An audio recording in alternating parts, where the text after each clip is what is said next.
একটা বাক্য জানি যে কথা কাজে মিল পাই, পীর সাহেব চরমোনাই।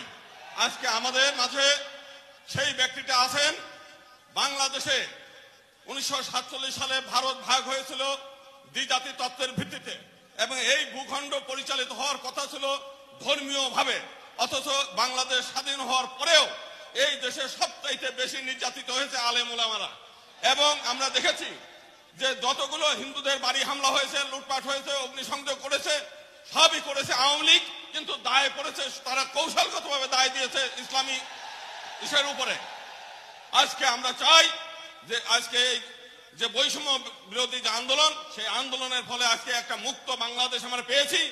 আগামী দিনের বাংলাদেশ চরমোনাই হুজুরের বাংলাদেশ। এবং আমরা চাই যে আগামী দিনে ইসলামী আন্দোলন সহ যারা বাংলাদেশের ধর্মীয় নেতৃবৃন্দ আছে তাদের মাধ্যমে এই দেশ পরিচালিত হবে, এবং সেটা হলেই বাংলাদেশের যে সমস্ত মাইনরিটি সমাজ আছে তারা শান্তিপূর্ণভাবে নিরাপত্তা নিয়ে বসবাস করতে পারবে। সেটা আমরা চরমোনাইয়ের হুজুরের অতীত ইতিহাস থেকে আমরা দেখেছি, 1971 সালেও দেখেছি। পরবর্তীকালে এই 5 তারিখের ঘটনা আমরা দেখেছি যে আপনারা প্রত্যেকটি মন্দির পাহারা দিয়েছেন, গ্রামে গঞ্জে সমস্ত হিন্দু পাড়া মহল্লা আপনারা পাহারা দিয়েছেন। সেজন্য সমগ্র হিন্দু সমাজ আপনাদের কাছে কৃতজ্ঞ। আমরা চাই